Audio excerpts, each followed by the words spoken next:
Prabowo resmi lantik 11 pejabat Menko Polkam, Djamari Caniago, Menpora Erick Thohir. Serunya berkeliling menikmati keindahan Pulau Dewata dengan helikopter.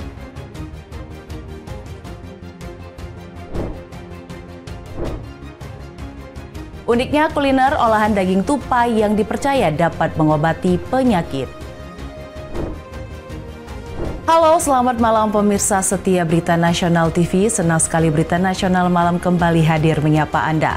Selain 3 berita utama tadi, akan ada informasi lainnya dari dunia politik, ekonomi, hingga isu sosial yang sedang hangat diperbincangkan. Tentunya bersama saya, Sadas Kairus. Ya, informasi pertama pemirsa, Presiden Republik Indonesia Prabowo Subianto melantik sejumlah menteri dan wakil menteri di Istana Kepresidenan Jakarta. Untuk mengetahui informasi selengkapnya, akan disampaikan isakan langsung dari Istana Kepresidenan. Ya pemirsa, hari ini pada tanggal 17 September 2025, tepatnya pada pukul 15.00 waktu Indonesia Barat, Presiden Republik Indonesia Prabowo Subianto telah melantik sejumlah menteri di Kabinet Merah Putih. Untuk Menteri Koordinator Politik Hukum dan Keamanan atau Menko Polkam, ini diisi oleh Letjen Purnawirawan TNI Djamari Caniago yang sebelumnya ini diisi sementara oleh Syafrir Samsudin. Diketahui dalam karirnya, Djamari Caniago ini pernah menjabat sebagai Pangkostrat hingga Kasum TNI. Selain Menko Polkam, Presiden juga melantik Menteri Pemuda dan Olahraga atau Menpora, yang posisi Menpora saat ini diisi oleh Erick Thohir yang sebelumnya diisi oleh Dito Aryo Tejo.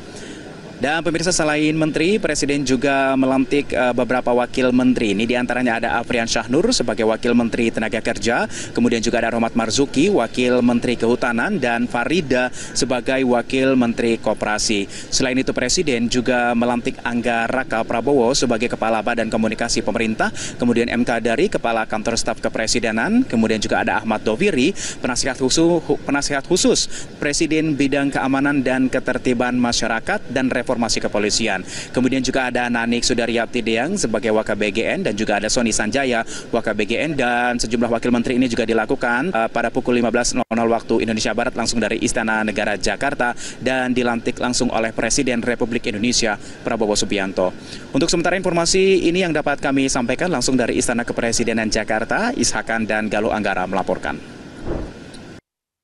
Ya, kelangkaan bahan bakar minyak jenis bensin melanda sejumlah stasiun pengisian bahan bakar umum swasta di Jakarta dan di kota penyangga Depok, Jawa Barat. Banyak pengendara sepeda motor harus kecewa karena pasokan bensin di SPBU tersebut kosong. Seperti di kawasan Jalan Raya Siliwangi, Pancoran Mas, Kota Depok, SPBU swasta seperti sel untuk BBM berjenis bensin terpantau kosong.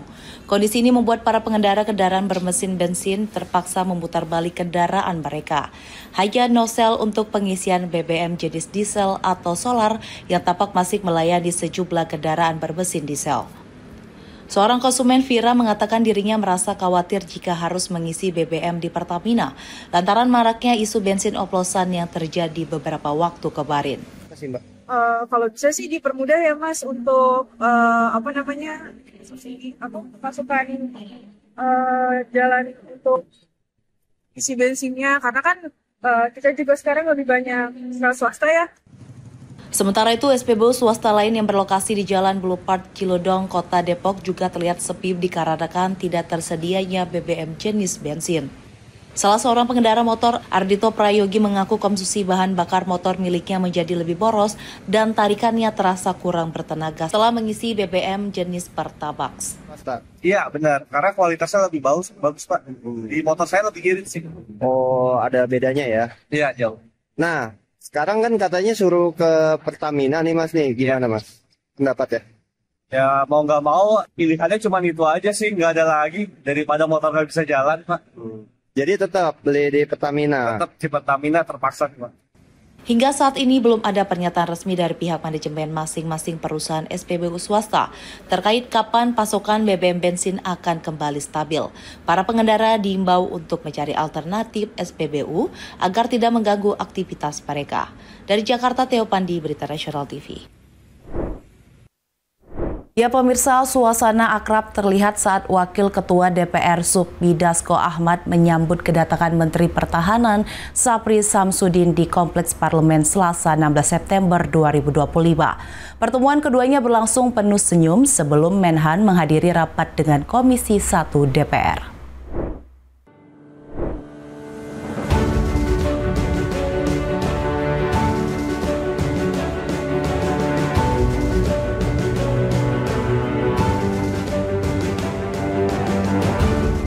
Suasana akrab terlihat saat Wakil Ketua DPR RI Sufmi Dasko Ahmad menyambut kedatangan Menteri Pertahanan Syafri Syamsuddin di Kompleks Parlemen pada Selasa 16 September 2025. Keduanya berjalan menuju ruang kerja Wakil Ketua DPR Koordinator Bidang Politik dan Keamanan.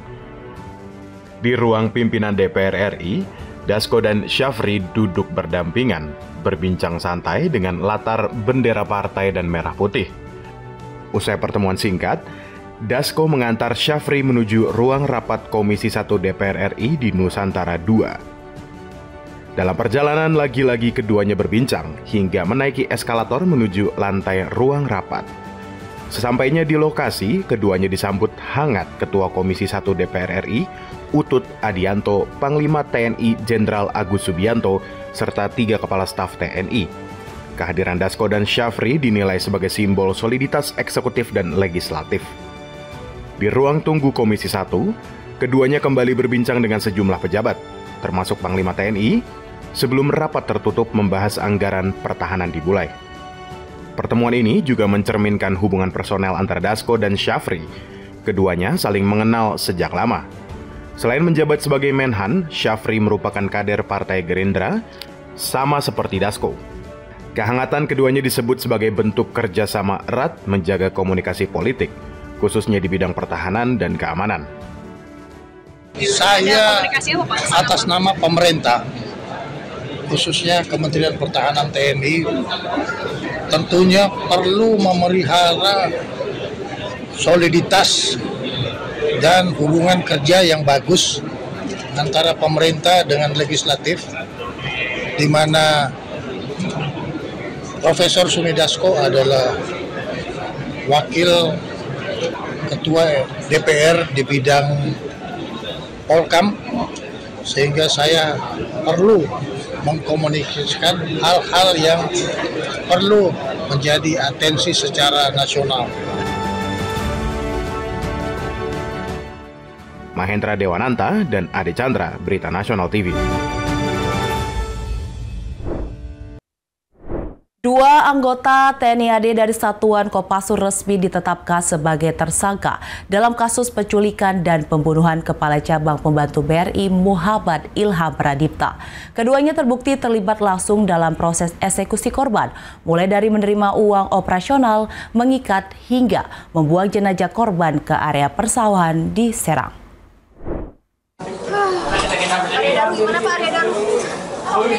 Polda Metro Jaya bersama Pomdam Jaya resmi mengumumkan penetapan dua tersangka baru dari kalangan TNI AD dalam kasus pembunuhan Kacap BRI yang terjadi 20 Agustus lalu. Kedua tersangka yakni Serka N dan Kopda FH yang merupakan anggota Satuan Kopassus. Hasil penyidikan tersebut keduanya tidak hanya membantu namun terlibat langsung dalam proses eksekusi. Serka N turut memegangi korban saat melawan di dalam mobil Fortuner, sementara Kopda F berperan mengumpulkan tim dan mengatur operasional penculikan. Dari hasil penyitaan, penyidik juga mendapatkan uang 40 juta rupiah dari Kopda F yang diduga berasal dari aliran dana operasional sebesar 95 juta rupiah yang diberikan sebelum aksi penculikan. Proses penyidikan yang kami laksanakan sekarang ini masih terus kita dalami untuk pemeriksaan saksi-saksi yang lainnya. Kemudian terus kita lakukan pengembangan terhadap kemungkinan adanya keterlibatan oknum TNI Angkatan Darat yang lainnya. Saat ini penyidik Polda Metro Jaya masih memburu satu DPO inisial EG yang masuk dalam 15 orang dengan status tersangka. Sementara Pomdam Jaya fokus menangani keterlibatan oknum TNI. Dan Pomdam Jaya menegaskan akan memproses tuntas anggotanya yang terbukti terlibat dalam kasus ini. Dari Jakarta, Theo Pandi, Berita Nasional TV.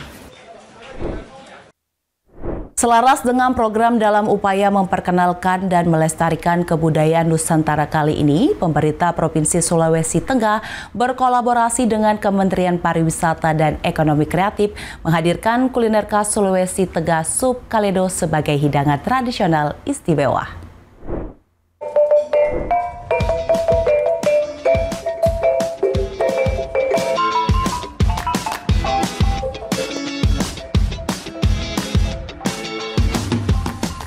Sup Kaledo adalah warisan kuliner Nusantara yang syarat mana budaya kini dihadirkan dalam kemasan elegan di Bogor Cafe untuk dinikmati tamu domestik maupun mancanegara. Sup Kaledo hidangan berkuah segar khas Sulawesi Tengah kini tampil istimewa di Hotel Borobudur Jakarta sebagai bukti bahwa kuliner tradisional Indonesia layak mendapat tempat di panggung perhotelan bintang 5.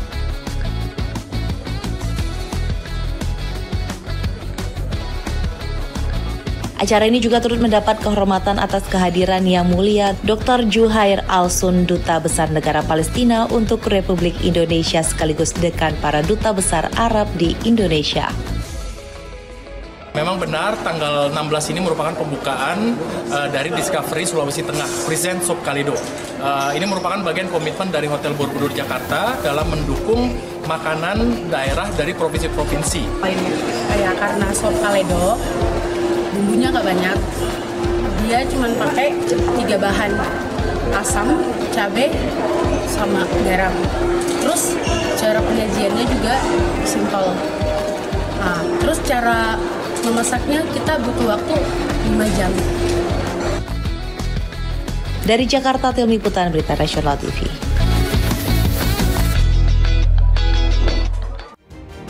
Ya pemirsa, informasi berita lainnya akan kami sajikan usai jeda berikut ini. Tetaplah bersama kami di Berita Nasional Malam.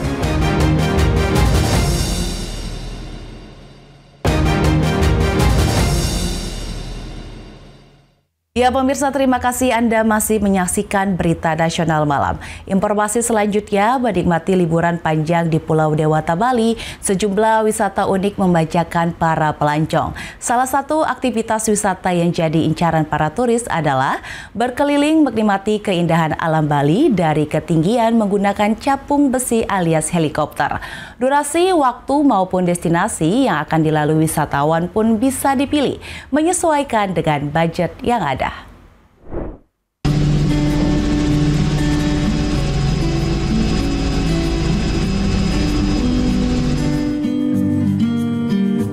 Ada banyak cara unik menikmati sensasi liburan di Bali pada liburan panjang kali ini. Salah satu pilihannya adalah wisata udara menggunakan capung besi alias helikopter.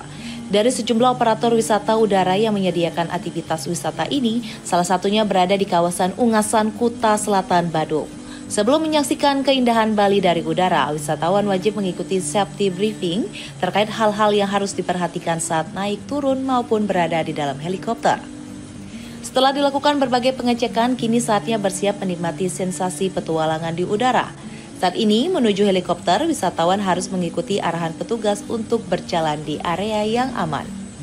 Setelah berada di dalam helikopter, tidak lupa diwajibkan menggunakan sabuk pengaman serta headset untuk meredam suara bising mesin, sekaligus memudahkan komunikasi antar penumpang dengan pilot. Ketika baling-baling berputar semakin kencang, inilah waktunya menikmati keindahan Bali dari ketinggian sekitar 1000 meter. Rasa was-was saat helikopter mulai take off seketika terbayarkan dengan keindahan alam yang terbentang di depan mata. Dari atas helikopter, wisatawan disuguhi keindahan sejumlah destinasi wisata di kawasan Badung Selatan. Petualangan di udara dimulai dari menyaksikan patung Garuda Wisnu Kencana yang tingginya mencapai 121 meter. Helikopter kemudian berputar mengelilingi kawasan Jimbaran Pura Uluwatu, Pantai Nyanyang, dan diakhiri terbang rendah saat melintasi di sekitar Pantai Melati.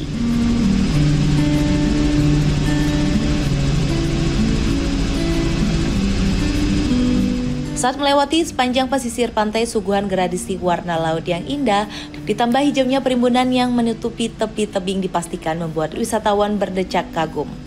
Salah satu sarana yang berbeda ya dalam menikmati Bali, mungkin orang taunya main ke pantai ataupun juga menikmati alam secara langsung, tapi menikmati alam dari ketinggian selama beberapa menit, ini menjadi salah satu opsi yang menarik untuk wisatawan. Jadi kenapa enggak?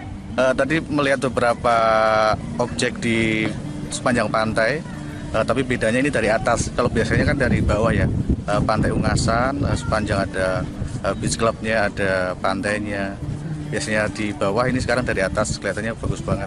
Sebelum pandemi, peminatnya itu hampir 100% mancanegara. Tapi setelah pandemi, wisatawan lokal ini sudah mulai banyak berdatangan. Saat ini di angka 35-65%. 35% di lokal, 65% di mancanegara. Seperti itu.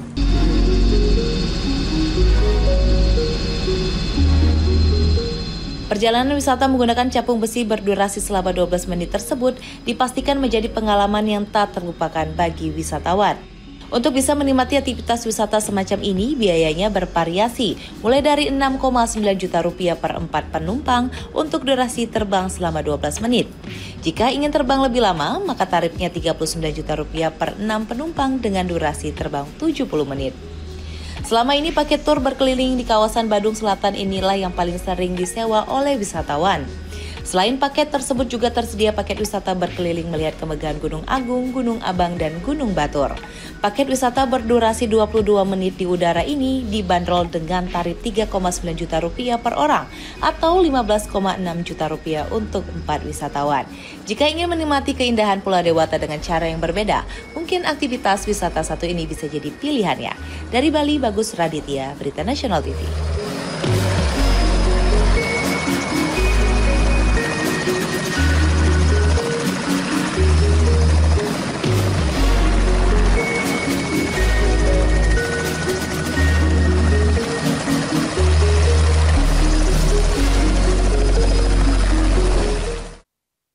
Jajaran Reskrim Polsek Serang Baru bersama Unit PPA Satreskrim Polres Metro Bekasi berhasil menyelamatkan 3 anak di bawah umur yang diduga menjadi korban tindak pidana perdagangan orang. Para korban diamankan di sebuah penampungan di wilayah Jawa Tengah. Beginilah detik-detik tim Reskrim Polsek Serang Baru dan unit PPA Polres Metro Bekasi menyelamatkan 3 anak perempuan di bawah umur saat berada di sebuah penampungan di Kabupaten Grobogan, Jawa Tengah, Senin malam kemarin. Ketiga anak ini diduga akan diberangkatkan ke Malaysia untuk bekerja secara ilegal dan menjadi korban tindak pidana perdagangan orang. Pengungkapan berawal dari laporan orang tua korban yang kehilangan anaknya tanpa kabar. Penyelidikan mengungkap para korban sudah dibawa ke Jawa Tengah hingga petugas bergerak dan berhasil menemukan mereka dalam kondisi selamat. Rata-rata korban tergiur iming-iming bekerja di salon kecantikan dengan gaji besar yang ditawarkan melalui media sosial. Sementara itu, orang tua korban tidak mengetahui anaknya akan berangkat bekerja ke luar negeri, hanya beralasan pergi bermain. Hingga akhirnya mereka terkejut saat mendapat kabar anaknya akan dikirim ke Malaysia. Korban yang berhasil diselamatkan masih berusia 16 hingga 17 tahun dan diduga kuat terjerat jaringan TPPO. Saat ini kepolisian masih melakukan penyelidikan untuk mengungkap peran pihak penampung dan penyalur yang membawa korban hingga sampai ke Jawa Tengah. Kasus ini masih dalam penanganan Unit Perlindungan Perempuan dan Anak Satreskrim Polres Metro Bekasi. Jadi mereka melaporkan bahwa anak-anak mereka sudah meninggalkan rumah tanpa ada izin dari orang tua. Nah, kemudian kami langsung berinisiatif karena mencurigai takutnya ada tindak pidana perdagangan orang atau TPPO. Bisa berangkat itu seperti apa? Jadi gini, pas hari Sabtu itu ya, anak saya yang inisial Y itu dia nggak izin, biasa lah. Kalau Sabtu malam minggu kan dia biasa jalan sama temennya gitu. Jadi izinnya mau ke Kerawang Kota gitu, mau jalan-jalan Pak gitu. Terus ya kita biasa aja, memang rutinitas anak saya seperti itu. Tapi saya dengar kabar katanya udah mau ke Malaysia gitu, saya langsung kaget gitu. Berapa harinya tuh? Dari Bekasi, Muhammad Ridwan, Berita Nasional TV. Kami akan kembali usai jeda berikut ini, tetaplah bersama kami di Berita Nasional Malam.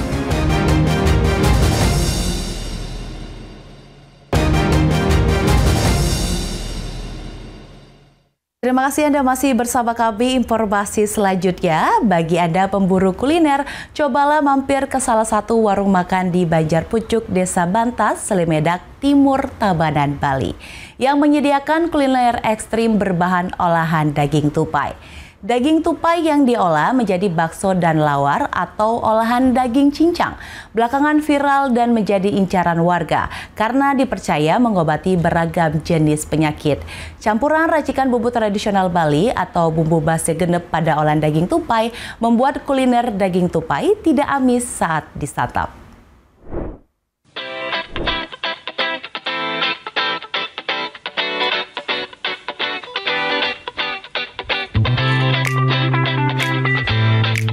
Inilah tupai, hewan berbentuk mungil yang suka loncat di pepohonan. Tupai dikenal sebagai hewan pengerat karena kerap menjadi hama bagi sebagian besar petani kelapa atau buah. Meski jadi musuh petani, belakangan kuliner berbahan daging tupai justru menjadi incaran. Kuliner ekstrim ini memiliki daya tarik tersendiri karena dipercaya bermanfaat bagi kesehatan.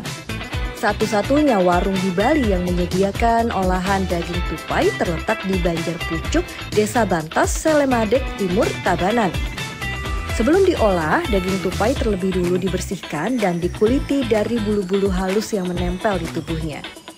Selanjutnya, daging tupai dicincang hingga halus merata. Agar tidak amis dan olahan bumbu meresap hingga ke dalam daging, tambahkan racikan bumbu tradisional Bali atau bumbu base genep seperti bawang merah, bawang putih, lengkuas, cabai, kencur, kunyit, jahe, kemiri, ketumbar, dan berbagai rempah lainnya pada daging tupai yang dicincang hingga tercampur merata. Selesai dicincang, olahan daging tupai selanjutnya dibagi menjadi dua, yaitu untuk bakso dan lawar. Untuk bakso, daging yang telah halus dibentuk bulat kemudian dimasukkan ke dalam kuah bening. Sedangkan untuk olahan lawar, cincangan daging tupai yang dibentuk bulat-bulat dicampurkan dengan irisan kacang panjang, buah nangka, parutan kelapa, serta bumbu basa genep tradisional Bali untuk selanjutnya diaduk hingga merata. Satu porsi paket komplit kuliner bakso dan lawar tupai ditambah minuman dingin dibanderol dengan harga terjangkau, yaitu hanya Rp20.000. Dengan kandungan protein yang tinggi, olahan kuliner daging tupai tidak hanya dipercaya meningkatkan stamina. Bila dikonsumsi rutin, kuliner ekstrim ini dipercaya menjadi terapi menyembuhkan beragam penyakit, mulai dari gangguan pernafasan, tekanan darah tinggi, hingga rematik. Kami olah di sini sebagai calon itu bakso kalau di Bali baksonya Bali sama lawar. Artinya ini dijual satu paket ya? Ya, kami jual sama nasi, isi lawar, isi bakso tersebut. Makan itu badan itu terasa gini, keringatan, panas, terasa udah gimana ya? Lebih segar atau gimana? Segar ya, segar. Artinya ini bisa juga untuk ini Pak ya, meningkatkan imun gitu? Iya, bisa. Ini sudah lama Pak mengkonsumsi daging tupai ini Pak? Baru 2 kali saya. Pertama kali saya makan ke sini ada perubahan, makanya tadi kemarin kan ngebel-ngebel nggak nyambung-nyambung Pak Man. Artinya ketagihan Pak ya? Ketagihan ya. Sejak viral di media sosial, penjualan kuliner berbahan daging tupai ini meningkat hingga 2 kali lipat. Jika sebelumnya hanya 15 hingga 20 ekor daging tupai yang digunakan per hari, kini kebutuhan daging tupai melonjak hingga 40 ekor per hari. Untuk memenuhi kebutuhan daging tupai diperoleh dari para pemburu dari berbagai daerah di Kabupaten Tabanan, Bali yang datang setiap 2 hingga 3 hari sekali. Jika pasokan daging tupai stabil setiap harinya, menu olahan daging tupai rencananya ditambah dengan adanya gorengan crispy yang dipercaya sebagai terapi sakit ginjal, menurunkan kadar kolesterol hingga kencing manis. Dari Bali, Bagus Raditya, Berita Nasional TV.